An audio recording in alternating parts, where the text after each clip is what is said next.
Kweku, your thoughts, first of all, on the comments around Eberechi Eze that were clearly aimed at Eberechi Eze. It kind of feels like Thomas Frank is just trying to do a bit of sort of damage management, if you like, in terms of what that kind of move and the way it all transpired has kind of done to Tottenham's reputation. Yeah, it's firefighting, right? You've been spurned. So he wants to go somewhere else, and you felt like you were going to bring in a player that's got so much quality, that's ready-made, that can fill a gap that's been vacated by Kulusevski and Maddison, who are both out injured, and you didn't get your man. So it is frustrating, but his sentiment's correct, right? You only want players at your football club that want to play for your football club.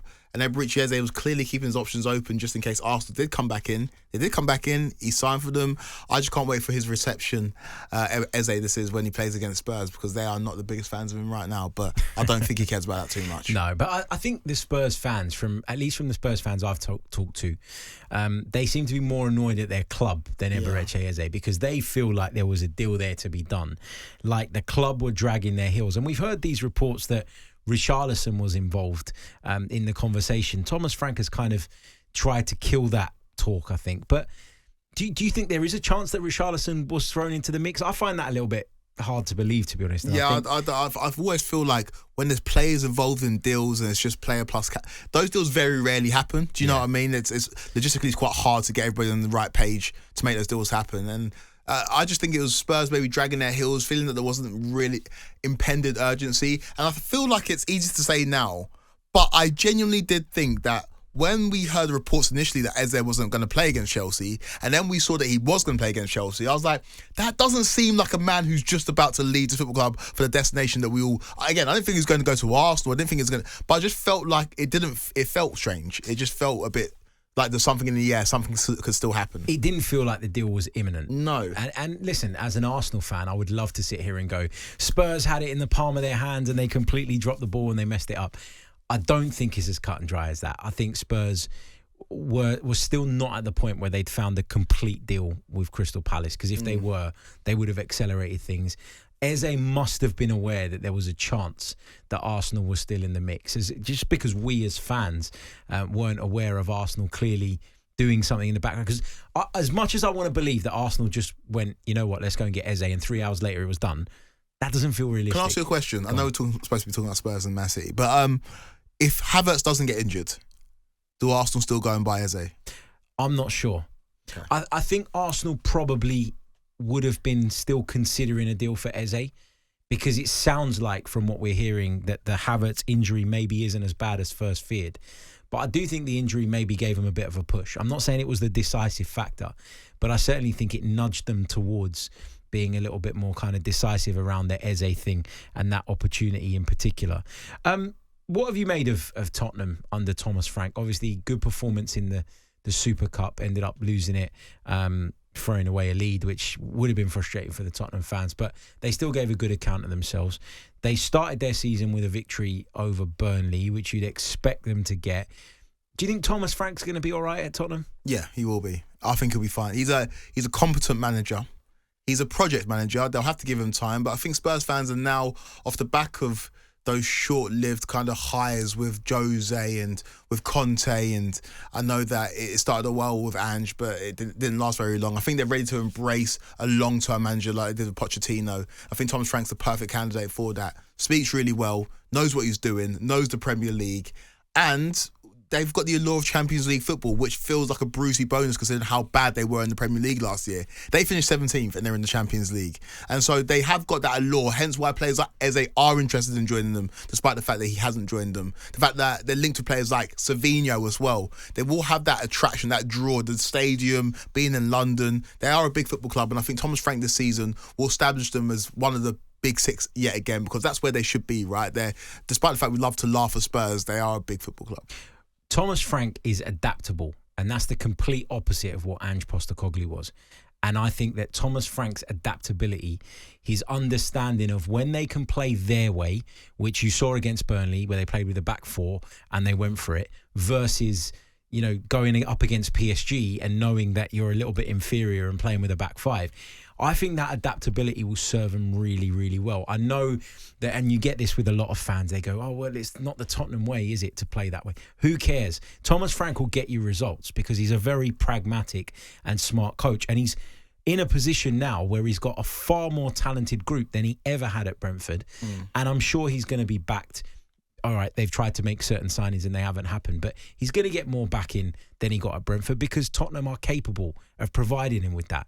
So, look, I can't see how this fails or goes wrong. I think if they give him the time, and I know you said earlier that time isn't often afforded in football, I agree with that. But if they do give him the opportunity, I think Thomas Frank can build something sustainable at Tottenham. I really do. Yeah, I do. I think he will be given time because of the type of manager that he is. The fact that he's really good at managing upwards as well. Thomas Frank's not somebody who's going to ruffle too many feathers, but he does get what he wants. And so I think he'll be a good Spurs manager. Unfortunately, obviously, I want to see Spurs suffer, but they've made the right appointment, and I think you can feel it around the club. Right, the noise feels right. Granted, fans were annoyed they couldn't get Eze over the line, but I think they buy into this manager, and we saw the adaptability when it came to Champions or the Super Cup match against PSG. They're a team that are clearly better than Tottenham, but Tottenham showed that they can be in the game against one of the best teams in the world.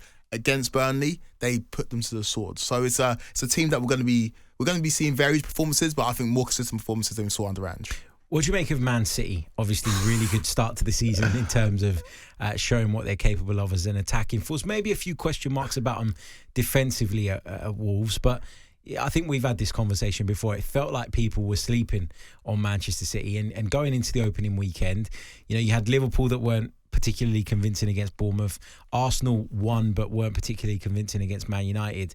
Yet Man City, and I know it was Wolves away, but they just turned up and put on a show and were brilliant. So do we have to start talking seriously about them again? Where do they rank in the pecking order for you? Because for me, I kind of want to say that they're the favourites for the title. See, on our podcast, myself and Tony Foke, we've got a feature after the first game of the season. It's called "It's Only One Game, But," where we basically give a hot take. It's only one game, but I think Man City win the league. After seeing that, I think that reminded me. It's like, oh wait, they've got Erling Haaland, who's the best striker in the world. They've got the best manager in the world. And then you look at some of the pieces they brought in, it's like, what's Pep Guardiola the best at doing? Developing and moulding centre midfielders. Reinders is unbelievable. And you would have seen more of him watching Serie A like you do. I wasn't too sure. I wasn't too fussed. Not like I wasn't too sure. I just hadn't seen too much of him. Having seen that performance against Wolves, I was like, wow, that's a serious player. When Rodri comes back into the team, if you can keep Diaz and Stones fit, all of a sudden you're reminded that Man City, when healthy, are one of the most dangerous teams in the world. So based on that one game at Molineux, I've now got Man City's favourites again, which is I'm flip-flopping, but I just base it on what I see, and this Man City team will be difficult to stop if everyone's firing on all cylinders. How do you see this game going? Because obviously we talked about Thomas Frank being more adaptable, but Tottenham have had a very good record against Manchester City. They've actually scored 12 goals on their last 4 visits to the Etihad, Tottenham Hotspur. Oh, wow. So they're a side that, they have shown that they can go there and put up a fight. Do you think that they've got a chance at the weekend, or do you make Man City strong favourites? So last season was the 4-0, right? And I think that was in the midst of City kind of capitulating and losing their identity. I don't think Spurs are going to do that this season, but I think they'll be competitive, and I think that'll be the hallmark of Thomas Frank as Spurs manager. I fancy Spurs for a draw in this one. I fancy that they'll take a point off of City. Like you mentioned, there's players in the Spurs team that have memories of playing well against City. Despite the fact that I now have City as Premier League title favourites, I think Spurs have got enough to take a couple of points off them, and it makes it very, very interesting. I know it's only a couple of games into the season, but if Spurs can go and take something off Man City, then all of a sudden Spurs fans will be looking at the fixtures and looking at the upcoming games and saying they've got a chance of really making some noise in the Premier League this year. Yeah, because it feels like in the Premier League now you can't afford to drop hardly any points if you're going to win it. You know that as an Arsenal fan, right? We've seen it over the last couple of years. Like, all right, last year was a drop-off, but the 2 seasons prior to that, they were 2 of the best Arsenal seasons ever in the Premier League. They didn't win. The hallmarks of those seasons is the fact that as a non-Arsenal fan, I remember the games where you dropped points where you didn't win the league. I'm like, oh, you lost against Villa. That's the game. Because you couldn't afford to drop points in any game. So it has got to that point. You're right to point it out. in the Premier League, every single game matters now. Yeah, every game feels really, really significant, doesn't it? But I think at the Etihad, my prediction, surprise, surprise, as an Arsenal fan, is that Manchester City will probably just have too much for them in the attacking sense. I think if Thomas Frank sets them up to absorb a lot of it and they've got a clever kind of counter-attacking strategy, I think they can score. But I just feel like Man City with Haaland, with Shirky, with Reinders and all the other pieces that Pep has at his disposal, I just think on the day will probably have too much. As an Arsenal fan who obviously wants to see their team win the Premier League title this year, what result do you want in this game? Well, I'd never want Tottenham to win. So let's say a draw. 0-0 bore draw. I hope they both stink the place out. We will lose football matches. There you go. Thomas Frank said it himself. Remember, you can listen to that one, of course, on talkSPORT. I'm sure you'll be hoping it's not a 0-0. On AM, on DAB, via the talkSPORT app and on your smart speaker. talkSPORT.